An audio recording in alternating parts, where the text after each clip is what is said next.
Hello everybody. Sorry if I'm coughing or if if I sound kind of congested in this video, but I think I may be getting sick, or maybe it's just a stuffy nose. Maybe it will get better by the end of the weekend. And update, right now there's a hurricane warning. I bet you've heard of it by now. It's Frankenstorm or Hurricane Sandy. It has like 12 names. But yeah, the power may go out, so I may have to delay the rest of the Halloween videos till November. But it's a shame because nobody will exactly be in the correct mood. But I'm still going to give you all this bonus.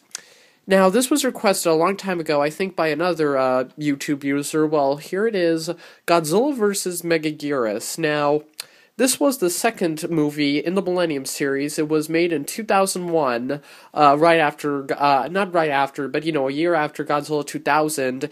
And the weird thing is that with the Millennium series, after Godzilla 2000, Toho made this weird decision with every movie that, from now on, all the movies would either be sequels to the original, ignoring any previous installments except for the original. So yeah, they would be sequels to Godzilla 1954, or they would just be complete and utter remakes, starting from the very beginning.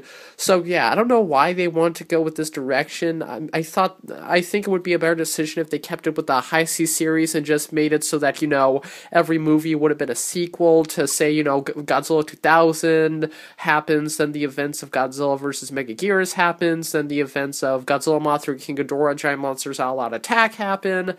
But anyways, here is Godzilla vs. Megaguirus. Now, I just want to say that this exactly is not one of my favorites of the Millennium series, but it does have a lot of good stuff about it. The plot is essentially that after 1950, Godzilla has been causing a lot of destruction since 1954, and then afterwards, a kid discovers a dark secret. I believe it's a bunch of insects who are all hiding in this cave. And it's not a cave, sorry, I'm thinking about Rodan, it's an egg. An egg emerges from a black hole, and then afterwards, it ends up hatching into a bunch of insects, which end up, just causing ruckus. And actually, I will admit, the effects on these insects from this egg are pretty cool. They all move like real praying mantises, and their designs are pretty unique too. They're kind of like a cross between a praying mantis and a dragonfly. So again, for the Millennium series, the special effects are outstanding. Then afterwards, all these insects get together and they attack Godzilla, who pretty much annihilates most of them. But then afterwards, they steal some of Godzilla's blood and they inject it into a giant cocoon, which forms the monster of Megaguirus, the third and last female monster to be released for the Godzilla series. Now, I just want to say, Megaguirus' design is pretty cool. I mean, there are not too many Godzilla monsters that I find scary, like, they can actually send chills up my spine. There are only a few, like, say, Biollante, or I would even say Orga when I was a kid, and Megaguirus does look fairly scary. She's got those big, glowing, bulging red eyes, those two fangs, and even her design's cool. She has, like, two talons, and she's a cross between I would say, a moth, a praying mantis, and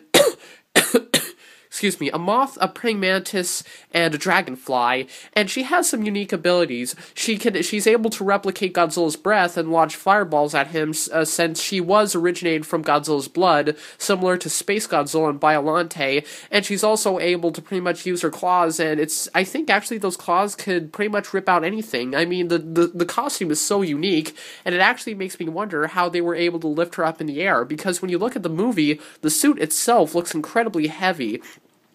And also another interesting thing about this movie is the way the military plans to kill Godzilla, well, not kill, essentially defeat Godzilla. They want to send him into a black hole. I'm not joking. They're going to make a black hole to Earth, but apparently it will be small enough so that Godzilla will get sucked in. They can close the black hole. But I would just want to say, yeah, bad idea. I mean, do you know how black holes work? Nothing can escape a black hole. If it gets out of control, that's it. The world, pretty much, the entire world will get sucked in. In all probability, probably anything in the solar system will get sucked into this black hole. The singularity. Are you nuts? Unleashing a black hole on Earth? I don't care if it's to remove one monster. You do not unleash a black hole into Earth. Well, even if it's not logical at all, I mean, this is Godzilla vs. Megaguirus, but the military ends up using it at the the end, and I have to admit, the ending just makes Godzilla, like, way more awesome. I mean, you thought Godzilla was powerful before, spoiler alert, Godzilla doesn't even get sucked into the black hole at the end, further proving the, yeah, screw your rules, I'm Godzilla, fan philosophy. Yeah, screw your rules, I'm Godzilla. Like, in Godzilla vs. Megalon, screw gravity, I'm Godzilla. So anyways, the fight is pretty good, and the special effects are excuse me, the fights are good, and the special effects are still pretty awesome, but then again, a lot of people said, you know, the formula got tiring and all, but I still like seeing Megaguirus, and I overall love the action scenes, and it has a pretty funny scene where Godzilla actually does a body slam. He sends himself, like, thousands of feet into the air, which is already hard because he weighs like 1,000,000 tons, and he somehow jumps this incredible height and lands onto Megaguirus, so it's like, boom, wow. And also it does use some early CG technology like in Godzilla 2000 when he is underwater. Not that impressive, but not as bad as Godzilla 2000. I mean, they could have done worse. And for the early 2000s, and a company that relies solely on rubber suits and just, you know, organic explosions, I don't really think it's that bad. There are also cool scenes where there's also a cool scene where I believe that's the main character, I forgot her name, where the main character, she plants a homing device onto Godzilla and she actually rides his back for a bit, which is pretty interesting, and it gives you a good idea of how big Godzilla is. Because, again, it's debatable how high Godzilla is. Some people like to say 300 to 400, others like to say 200, others like to say 100, but it's still pretty unique. So overall, if you're a die-hard Godzilla fan, I mean, this is just a must-have.